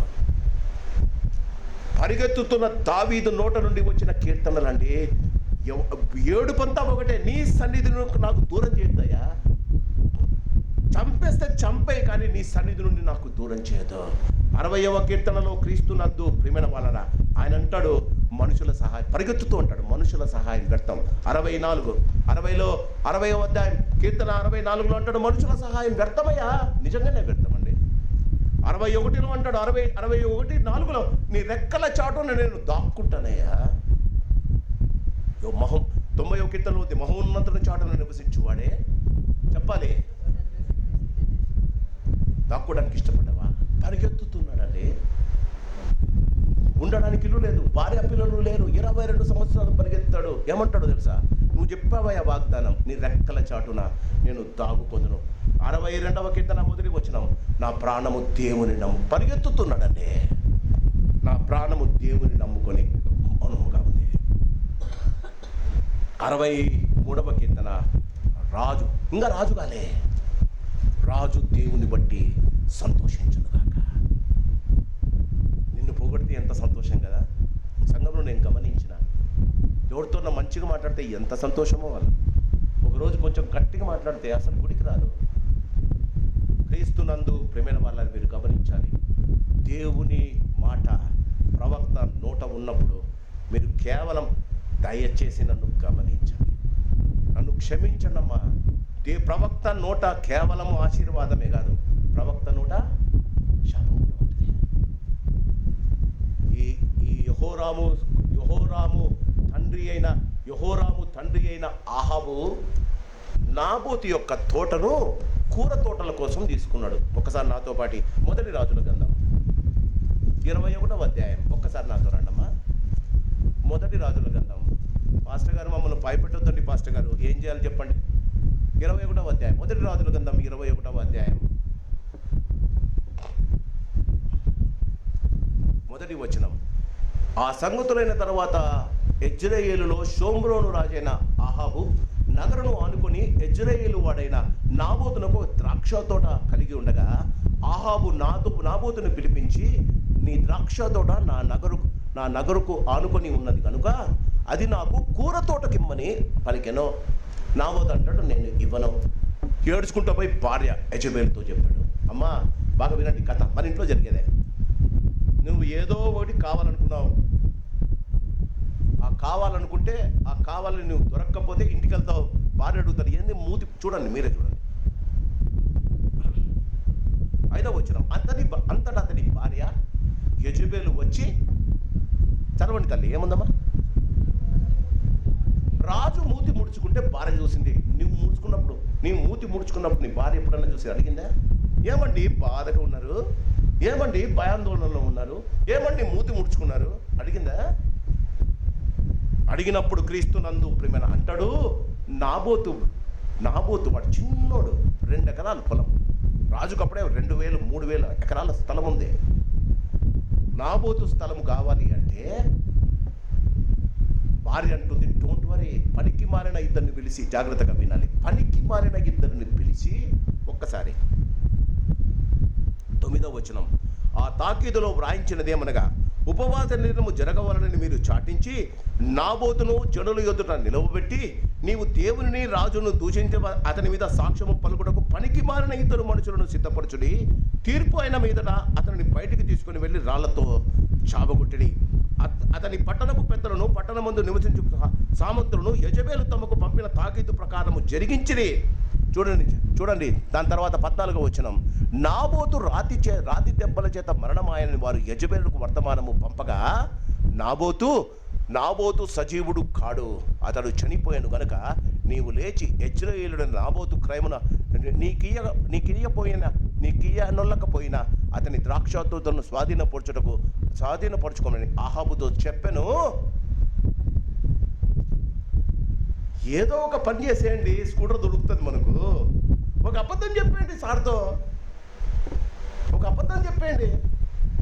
ఈ బిల్లు పాస్ కావాలంటే ఒక 10,000 ఇవ్వడానికి వచ్చినాడే నాకు, ఈ పాస్ చేసేది ఏమో దేవుడే చూస్తాడు. అవునా అమ్మ, భార్యలు జాగ్రత్త అమ్మ తల్లి.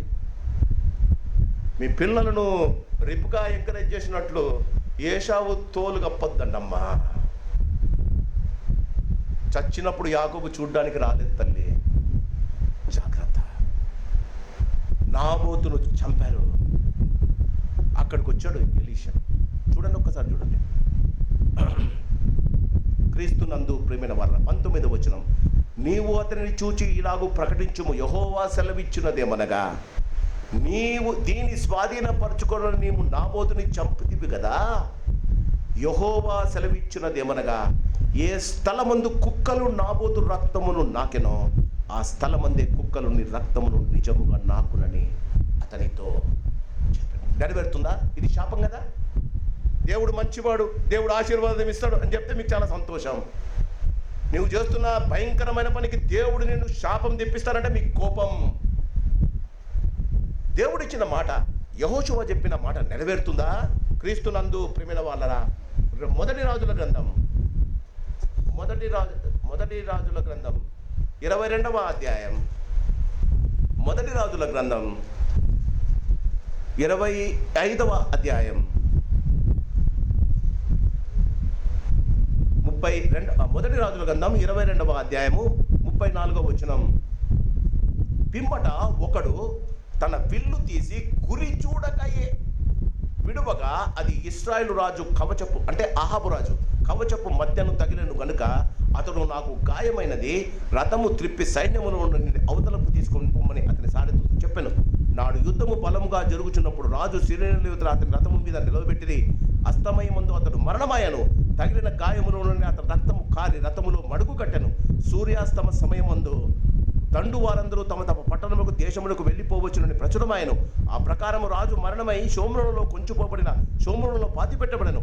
వేశ్యలు స్నానము చేయకుండా ఒకడు ఆ రథమును షోమ్రోను కులంలో కడిగినప్పుడు యెహోవా సెలవిచ్చిన మాటల చొప్పున, అమ్మా అయిందా, కుక్కలు వచ్చి ఆ రక్తాన్ని నాకెను. క్రీస్తునందు ప్రియమైన వాళ్ళరా, 2వ రాజుల గ్రంథం అంతటితో వదిలిందా? 2వ రాజుల గ్రంథం 9వ అధ్యాయం, 2వ రాజుల గ్రంథం 9వ అధ్యాయం, 2వ రాజుల గ్రంథం 9వ, ఆయన భార్య, 2వ రాజుల గ్రంథం 9వ అధ్యాయం, ఆయన కొడుకు. 2వ రాజుల గ్రంథం 9వ అధ్యాయము 25, 26. యెహూ తన అధిపతి అయిన బిస్కతును పిలిచి ఇట్లనెను, అతని ఎత్తి యెజ్రెయేలుడైన నాబోతు భూభాగమందు, ఇతను ఎవరండి? యెహోరాము. నాబోతు భూభాగమందు పడవేమో, మనమిద్దరము అతని తండ్రి అయిన ఆహాబు వెనక గుర్రములెక్కి వచ్చినప్పుడు యెహోవా అతని మీద ఈ శిక్ష మోపిన సంగతి జ్ఞాపకము చేసుకున్నాము. క్రీస్తునందు ప్రియమైన వాళ్ళరా, వేర్ హీ కిల్డ్ నాబోత్. నువ్వు ఏదైతే దేవునికి విరోధంగా పని చేస్తావో అదే స్థలములో, అదే పరిస్థితిలో God will give you back. 2 మాటలు చెప్పా. దేవుని నోట, ప్రవక్తని మాట ఆశీర్వాదం ఉంది, శాపం ఉంది. వినగలిగిన చెవులు నీకుండి గ్రహిస్తే 2వ రాజుల గ్రంథం 7వ అధ్యాయం, I'm going to close with in 10 minutes. 2వ రాజుల గ్రంథం 7వ అధ్యాయము 1వ వచనం. యెహోవా సెలవిచ్చినది ఏమనగా, రేపు ఈ వేళకు షోమ్రోను ద్వారమందు ₹1 ఒక మాణిక్య సన్నని పిండియు, ₹1 2 మాణికల ఎవలను అమ్మబడునో. జాగ్రత్తగా వినాలి. రాజు మంత్రి, యెహోరాము యొక్క మంత్రి. 7వ వచనం. అందుకు ఎవని చేతి మీద రాజు ఆనుకొని ఉండెనో ఆ అధిపతి ఏమన్నాడమ్మా? యెహోవా ఆకాశమందు కిటికీలు తెరిచినను. మొదటి రాజుల గ్రంథం 4వ అధ్యాయంలో సొలొమోన్ అంటాడు, మీరు దేవుని మందిరానికి వెళ్ళి దేవుని ప్రార్థిస్తే ఆకాశమందు ఆయన విని పట్టజాలనంత. మలాకి గ్రంథం 3వ అధ్యాయంలో అంటాడు, ఆకాశము తెరిచి పట్టజాలనంత నీకు కుమ్మరిస్తానని. ఈయనకు యెహోవా ఎవడో తెలుసు, బాగా వినాలి. మంత్రి యొక్క, బాగా వినండి, ప్రవక్త నోట దేవుని మాట, మంత్రి యొక్క అపహాస్యం. దేవుడు వీడు ఇశ్రాయేలీయుడు, దేవుడు ఆకాశమును తెరిచినా నీ మాట జరగదు అంటాడు. సంఘంలో ఉన్న వాళ్ళు చాలా మంది ఇలాంటి వాళ్ళు ఉన్నారు, నన్ను క్షమించండి. దేవుడు చేయగలుగుతాడా చేయడా? చెప్పండి, దేవుడు చేయగలుగుతాడా చేయడా? చెప్పాలి మీరు. నేనే మాట్లాడుతున్నా గంట నుంచి, మీరు చెప్పాలి. దేవుడు చేస్తాడు. ఏం చేస్తాడమ్మా? ఆశీర్వాదం, కుడి చేత ఆశీర్వాదం పెట్టాడు. ద్వితీయోపదేశకాండం 28లో, నేను మీ ఎదుట జీవమును మరణమును ఉంచుతున్నా, నీ కోరుకో, నువ్వు కోరుకో. ఎక్కడ జీవము మరణం పెట్టి మధ్య యేసయ్య అనే వాక్యాన్ని పెట్టాడు. మనకి ఇది వద్దు, ఇది కావాలి, దొరకదు. క్రీస్తునందు ప్రేమైన వాళ్ళ గమనించండి, మంత్రి యొక్క అధిపతి యొక్క అపహాస్యం, దేవుని మాటలన్నా దేవుని సేవకులన్నా అపహాస్యం. క్రీస్తునందు ప్రేమైన వాళ్ళ ప్రవక్త, జాగ్రత్తగా గమనించండి, 7వ అధ్యాయం. అప్పుడు ఎలీషా, చదవాలి బైబిల్ ఉన్న వాళ్ళు. అప్పుడు ఎలీషా, అమ్మా అండ్ నా బైబిల్లో అధిపతితో అని ఉంది, రాజుతోనా? ఎలీషా ఎవరితో మాట్లాడుతున్నాడు? గట్టి చెప్పండి. వీడెందుకు మాట్లాడాలి? ఎలీషా రాజుతో మాట్లాడుతున్నాడు, మంత్రి పక్కన నుండి. రాజేమనలే. చర్చిలో ఇట్లా వాళ్ళు చాలా మంది ఉన్నారు. ఈ సంఘము బాడగుపడాలంటే అట్లా వాళ్ళని దూరం పెట్టాలి. ధైర్యంగా మాట్లాడండి, గట్టిగా మాట్లాడండి, నిజాన్ని మాట్లాడండి. దేవుని మాట తెలిస్తే దేవుని మాట మాట్లాడండి. దేవుణ్ణి ఎందుకని దూషిస్తారు? క్రీస్తునందు ప్రేమైన వాళ్ళ అధిపతి అంటాడు, ఇంపాసిబుల్, నీ దేవుడు చెడిపోయా? క్రీస్తునందు ప్రేమైన వాళ్ళరా, అనుకోకుండా దేవుడు చెప్పలే మాట. ప్రవక్త నోట నుండి ఇంకొక మాట వచ్చింది, నువ్వు చూస్తావు కానీ అనుభవించావు. క్రీస్తునందు ప్రేమైన వాళ్ళరా, దేవుని మాటలను అపహాస్యము చేయకండి. దేవుని మాటలను అపహాస్యము చేయకండమ్మా. ఏ అధిపతి అన్నాడో సాయంకాలానికంతా సమృద్ధి అయిన ఆహారం వచ్చింది. అదే 7వ అధ్యాయం, 17వ వచనం. ఎవని చేతి మీరు చూడండి, 16వ వచనం. జనులు బయలుదేరి సిరియల దండు పెట్టి దోచుకునేది కాబట్టి యెహోవా మాట చొప్పున రూపాయి 1కి 1 మానిక సన్నని పిండియో 2 మానికల ఎవలను అమ్మబడును. ఎవని చేతి మీద రాజు ఆనుకొని ఉండెనో ఆ అధిపతి ఆ ద్వారమున నిలవబడుటకు నిర్ణయింపబడగా, రాజు దైవజనుని యొద్దకు వచ్చినప్పుడు ఆ దైవజనుడు అతనితో చెప్పిన ప్రకారమందు ద్వారముందు జనుల తొక్కుడు చేత, ఏమైందమ్మా? ఇది కావాలా నీకు? దేవుని వాక్యాన్ని అపహాస్యం చేస్తే బరీ చేయడానికి బాడీ లేదట. జాగ్రత్త తల్లి, దేవుని మాటలను అపహాస్యం చేయొద్దమ్మా. నీకు ఇష్టం లేకపోతే నన్ను కొట్టండి. ఈ మాటలు నా కోసం చెప్తున్నావు, నన్ను వచ్చి కొట్టండి, నో ప్రాబ్లం. నా మీద కేసులు పెట్టారు, బోన్లో ఇరిపించారు, పోలీస్ స్టేషన్లో 24 గంటలు పెట్టారు, నో ప్రాబ్లం. కానీ దేవుని ఏమనొద్దమ్మా, దేవుని మాటలు అపహాస్యం చేయొద్దమ్మా ప్లీజ్. తొక్కుతారమ్మా ప్రజలు. వాడిని తొక్కారట, ఎందుకు రావాలండి? He is not at all connected to it కదా. ప్రవక్త వచ్చి రాజుతో చెప్తుంటే రాజేమన్నా పక్కన కూర్చున్న మంత్రి మాట్లాడుతున్నాడు. మనం అంతేగా మాట్లాడుతున్నది నీది కాదు, ఎంత ఉబ్బిపోతావో. మాట్లాడుతున్నది నీతో కాదు, ఎంత కోపం వస్తుందో. జరిగింది నీ జీవితానికి, నీ కుటుంబానికి, అది ఎంత కోపమో కదా. అవునా? తొక్కుతాడు తల్లి. దేవుని మాటలను అపహాస్యం చేయొద్దండి. దేవుని మాట ప్రవక్త నోట. రెండవది మంత్రి యొక్క దేవుని అపహాస్యం. మూడవది కుష్ఠరోగుల ఆలోచన. క్రీస్తునందు ప్రియమైన వాళ్ళరా, ఇశ్రాయేలు దేశంలో కుష్ఠరోగులు అభాగ్యులు, వెనుకబడిన వారు, వారిని సమాజంలోకి రప్పించరు. కానీ 2వ రాజుల గ్రంథంలో చాలామంది కుష్ఠరోగులు కనిపిస్తారు. క్రీస్తునందు ప్రియమైన వాళ్ళరా, ఈ కుష్ఠరోగులు చాలామంది కనిపిస్తాడు. 2వ రాజుల 5వ అధ్యాయంలో గర్విష్ఠి అయిన నయమానుకు కుష్ఠరోగం వచ్చింది, తగ్గించుకున్నాడు, కుష్ఠరోగం బాగైంది. ఏమంటాడో తెలుసా? బాగైన తర్వాత ఏమంటాడో తెలుసా? అయ్యా, నువ్వు అనుమతిస్తే 2 గాడిదలు మోసే మట్టి తీసుకుపోతానయ్యా. మట్టి తీసుకుపోయి నా ఇంటిలో ఆ మట్టితో ఒక బలిపీఠం కట్టి నీ దేవునికి బలిస్తానయ్యా. ఎప్పుడన్నా అనిపించిందా నీకు?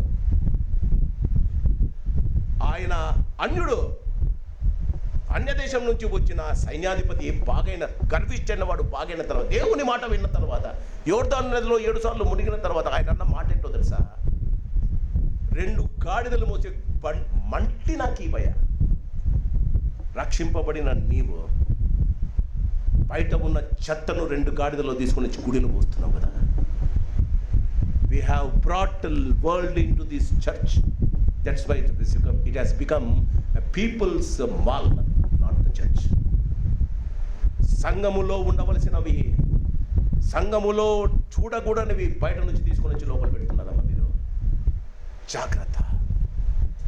క్రీస్తునందు ప్రియమైన కుష్ఠరోగులు ఆలోచన 2వ రాజుల 5లో నయమాను బాగైతాడు. నయమాను తెచ్చిన బాగా గమనించండి. కుష్ఠరోగి అయిన నయమాను, భయంకరమైన వ్యాధి కలిగిన నయమాను దేవుని మాట విని కుష్ఠరోగం నుంచి బాగుపడతాడు.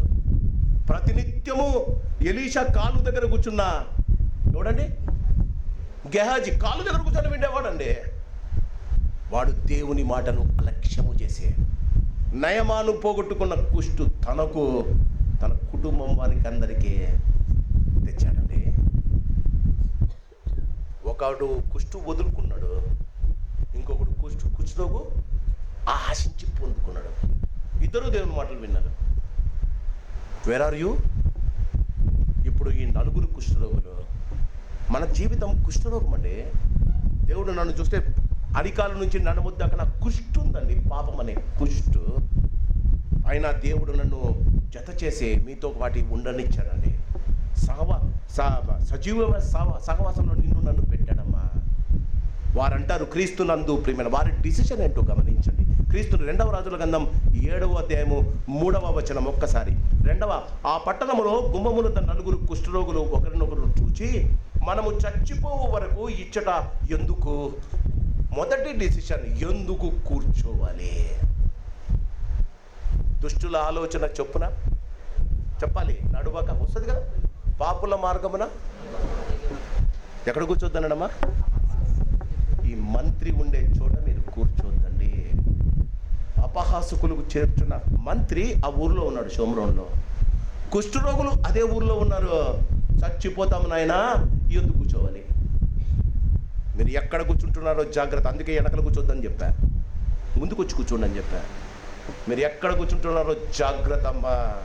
మీ ఇష్టం, మీరు అక్కడే కూర్చోండి, అవతలు కూడా వేసుకోండి బెంచీలో, మీ ఇష్టం. కొంతమందికి ఎంత చెప్పినా వినరండి. వీరు కూర్చున్నారు క్రీస్తునందు ప్రియమైన వాళ్ళరా. చచ్చిపోయేంత దాకా ఎందుకు కూర్చోవాలి? చచ్చిపోయేదాకా ఎంతమంది, చాలామంది మేము బతుకుతున్నాం అనుకుంటారు. ప్రకటన 3లో ఏమంటాడో తెలుసా? ప్రకటన 3లో సార్దీసు సంఘంతో ప్రభువుతో ఒక మాట అంటాడు. ఏమంటాడు? నువ్వు బ్రతుకుచున్నావు అన్నమాట వ్యర్థమే, నువ్వు చచ్చినవాడు. జీవితంలో మనం బతకాలి. ఎక్కడ బతుకుతామమ్మా? ఆయన వాక్యం నిన్ను బ్రతికిస్తుంది. ఆ వాక్యం ఇక్కడే దొరుకుతుందమ్మా. క్రీస్తునందు ప్రియమైన వాళ్ళరా, మొదటి రాజుల గ్రంథం చూడాల్సిన పనిలే. 19వ అధ్యాయంలో ఇంకొకడు ఉన్నాడు. ఈయన ప్రవక్త, ఆయన పేరు ఏలియా. ఎక్కడ కూర్చున్నాడమ్మా? బదిరీ వృక్షం కింద కూర్చున్నాడు. జాగ్రత్తగా వినండి. వీడు కుష్ఠరోగులు కూర్చోకుండా లేచారు.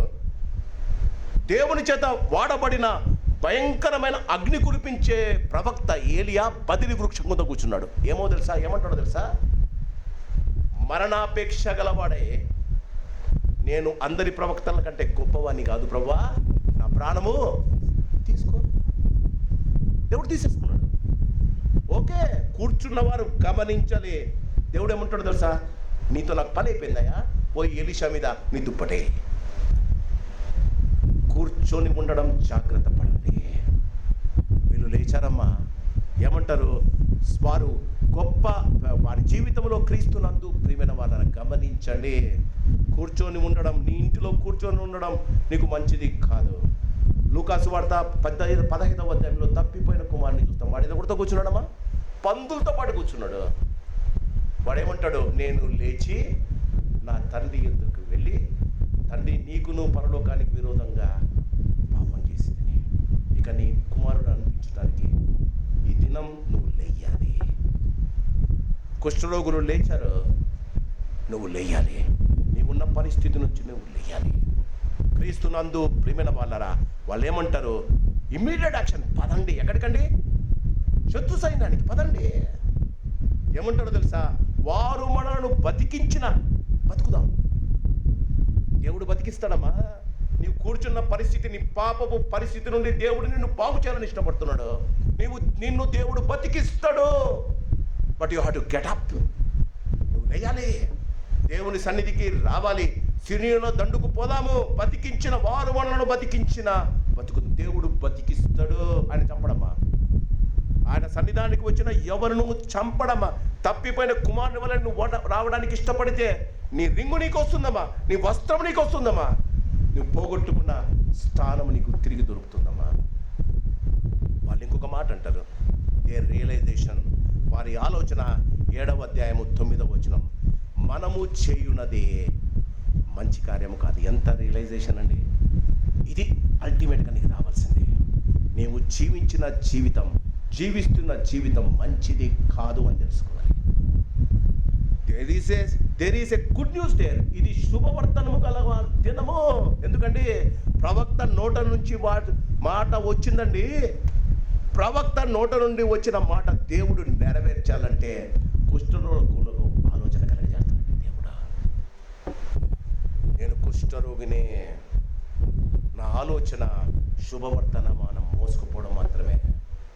ఆ దినం క్రీస్తునందు ప్రియమైన వాళ్ళ దే నాట్ ఓన్లీ ఒక భక్తుడు అంటాడు, they not only lived, they made the nation to live.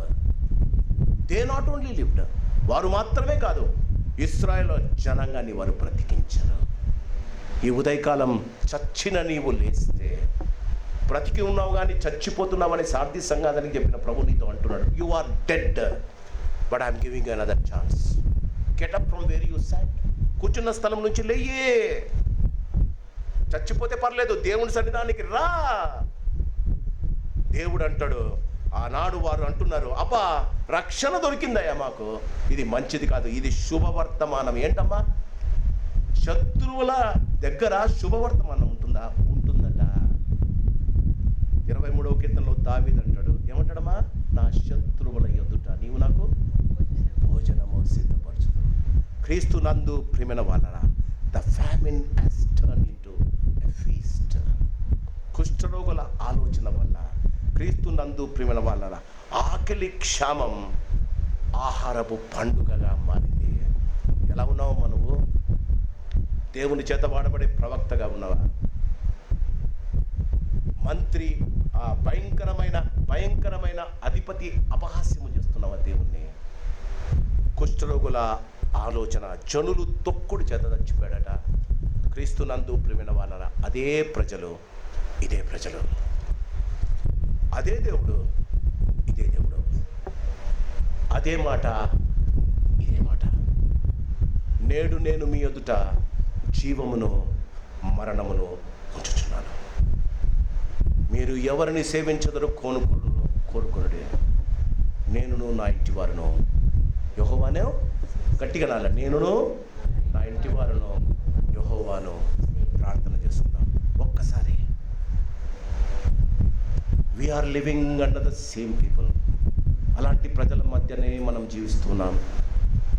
అలాంటి కూర్చున్న అధిపతుల అపహాస్యమే మనము వింటూ ఉన్నాం. దేవుని మాట నీ చెవులకు అందుతూ ఉంది. Decision is yours. నేడు నేను మీ ఎదుట జీవమును మరణమును ఉంచుచున్నాను. కానీ నేనైతే I have made out a decision. మీ జీవితంలో మీరు ఒక డిసిషన్ తీసుకోవాలమ్మా. ఆయన నీకు దొరుకు కాలమున మీరు ఆయన కొరకు వెతకండమ్మా. ఆయన దొరకడమ్మా, ఆయన దూరం అయిపోతాడమ్మా. వాక్యమే నిన్ను దేవుని దగ్గర తీస్తుందమ్మా. వాక్యానికి చెవు పెట్టావేమో, సంఘ కార్యక్రమాలను నిర్లక్ష్యం చేశావేమో. కుమారుని ముద్దు పెట్టుకుని లేని ఎడల ఆయన కోపించును. ఆయన నిన్ను వదలడానికి, నీ జీవితంలో నీ కుటుంబాన్ని రక్షించడానికి దేవుడు ఇష్టపడుతున్నాడు. ప్రభుకు చెప్తా, you doesn't need to tell me. దేవునికి చెప్పు, ప్రభువా దూరం అయిపోతున్నా నాన్న, నీ నుండి దూరం అయిపోతున్నా, నీ వాక్యానికి నేను దూరం అయిపోతున్నా. ఇంత చక్కగా నువ్వు రాయిసి ఉంచావయ్యా, నా ముందు నీవు నాకే చాయిస్ వదిలేసావయ్యా. జీవమును ప్రేమించి మంచి దినములు చూడబోదువాడు చెడ్డ మాటలు పలకకుండా తన నాలుకను, కపటమైన మాటలు పలకకుండా నీ పెదవులను కాచుకొనము. కీడు చేయటం అని మేలు చేయము. సమాధానమును వెతికి దానిని వెంటడు. పరిశుద్ధుడా, నీ ఘనమైన నామానికి వందనాలు. మీరు మాట్లాడితే తప్ప మేము బతకలేమయ్యా. మీరు మాట్లాడితే తప్ప మా జీవితాలు బాగుపడవయ్యా. నీ మాటలు వింటే తప్ప మీరెవరో మాకు అర్థం కాదయ్యా. సంఘంతో మీరు మాట్లాడారు, అర్థం చేసుకునే మనసు వారికి దయచేయండి అయ్యా. ఆయనతో మీకు దొరుకు కాలమున ఆయనను మీరు వెతకండి, వెతికి ఆయనను దొరికించుకోండమ్మా. దుర్మార్గులు నిన్ను దేవునికి దూరం చేస్తున్నారు. 119 142 దుర్మార్గులు నిన్ను దేవునికి దూరం చేస్తున్నానమ్మా, కానీ వాక్యము నేను దేవునికి దగ్గర చేస్తున్నామా.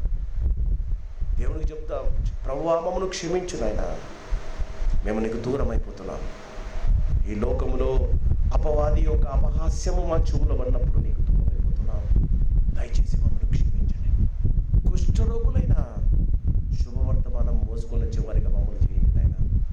మా జీవితాల్లో మీరు తప్ప మాకెవరు ఉన్నారయ్యా. మా జీవితాలను తిరిగి నీకు సమర్పించుకుంటున్నాం. నీ కొరకై మమ్మల్ని వాడుకున్నామని, విన్న సంఘాన్ని దీవించి వారిని వారి కుటుంబాలని అభివృద్ధిలోకి తీసుకురమ్మని, జీవమును కోరుకొని నాయన, ఎంత కష్టమైన